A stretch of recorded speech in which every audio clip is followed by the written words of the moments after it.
જયરાજસિંહ મોરી, વિપક્ષ નેતા, સિહોર નગરપાલિકા।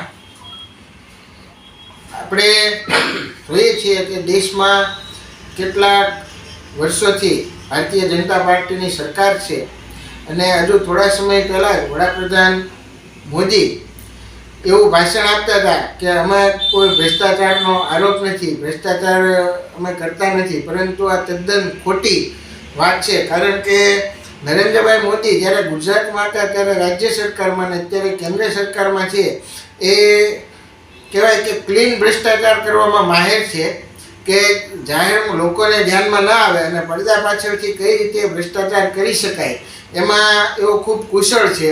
અને આવો જ એક દાખલો આપણે કેન્દ્રીય રોડ પરિવહન અને હાઈવેના ટ્રાન્સપોર્ટેશન મંત્રી નીતિનભાઈ ગડકરી એક જ પોર્ટફોલિયો રોડ, હાઈવે અને ટ્રાન્સપોર્ટેશન સંભાળી રહ્યા છે।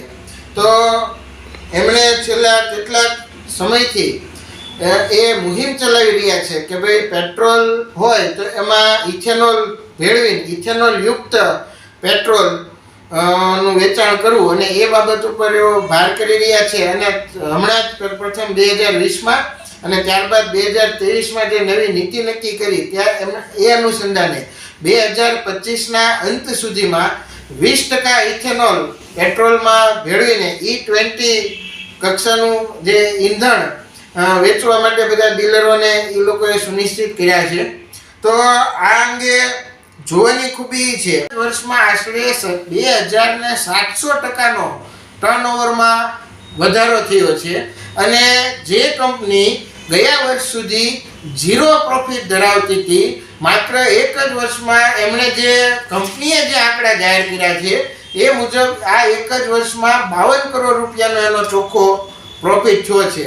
હવે આમાં મોટી કૌભાંડની વાત એ છે કે આ જે કંપની છે એમનો જે શેર છે સિયાન કંપનીનો, એ ગઈ 2 ઓગસ્ટ 2024ના રોજ 40 રૂપિયાનો જેનો ભાવ હતો એ 26 ઓગસ્ટ 2025માં 668 રૂપિયે પહોંચી ગયો। એટલે કે એમાં 1600%નો શેરના ભાવમાં વધારો થયો। છેલ્લા 16 મહિનાથી શેર બજારમાં મંદીનો માહોલ જોવા મળી રહ્યો છે। અત્યારે લોકો રોકાણકારો ખૂબ આર્થિક ભીસમાં છે, કોઈ કંપનીના સારા રિઝલ્ટ આવી નથી રહ્યા અને એના લીધે શેર બજારમાં પણ મંદીનો માહોલ છેલ્લા 16 મહિનાથી જોવા મળે છે।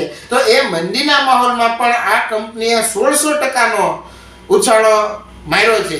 એટલે સ્વાભાવિક છે કે જ્યારે નીતિન ગડકરી પોતે ટ્રાન્સપોર્ટેશન અને રોડના મંત્રી હોય અને પોતે જ જ્યારે ઇથેનોલ ભેળવવા માટેની પોલિસી લાગુ કરી રહ્યા હોય ત્યારે એમનો જ દીકરો માત્ર 1 વર્ષ પહેલા ઇથેનોલ બનાવતી કંપની સાથે MOU કરે અને પોતે ઇથેનોલ બનાવવા મળે અને એક જ વર્ષમાં 2700%નો આખો એનો ગ્રોથ થઈ જાય, શેર બજારમાં 1600%નો ગ્રોથ થઈ જાય। એટલે આ અંગે આજરોજ કે જે ઉપરથી મોટી મોટી વાતો થાય છે ભ્રષ્ટાચારની, પરિવારવાદની, પણ ખરેખર ભ્રષ્ટાચાર અને પરિવારવાદ અત્યારે ભારતીય જનતા પાર્ટીની સરકારમાં મોટા પાયે જોવા મળી રહ્યો છે।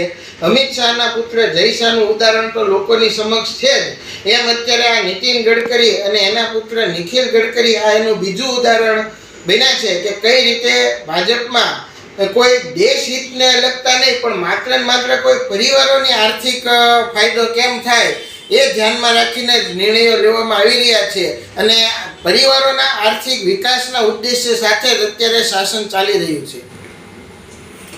ગડકરીના પુત્ર નિખિલ ગડકરી કે જેઓ Cian agro industries and infrastructure limited નામની એક કંપનીમાં મેનેજિંગ ડિરેક્ટર છે। તો આ જે Cian agro industries and infrastructure company છે એ પહેલાં ફૂડ ક્ષેત્રે, ખાતર ક્ષેત્રે, હેલ્થકેર ક્ષેત્રે અને ઇન્ફ્રાસ્ટ્રક્ચરને લગતા પ્રોજેક્ટો એ કામ કરતી હતી કંપની। પરંતુ 30 જાન્યુઆરી 2024ના રોજ ચેન્નાઈની રામચરણ ગ્રુપ સાથે આ કંપનીએ MOU કર્યા અને જે ઇથેનોલ ઉત્પાદન કે જેનો સિયાન કંપનીને અગાઉ કોઈ અનુભવ નહોતો, એ તાત્કાલિક આ રામચરણ ગ્રુપ છે એની સાથે એણે 2024માં 30 જાન્યુઆરી 2024માં કરાર કર્યા અને ઇથેનોલ ઉત્પાદનનું એમણે ચાલુ કર્યું। હવે જોવાની ખૂબી છે કે જે કંપનીનું ગયા ક્વાર્ટર જૂન 2024 સુધીના ક્વાર્ટરનું કુલ વાર્ષિક ટર્નઓવર 17 કરોડ રૂપિયા હતું.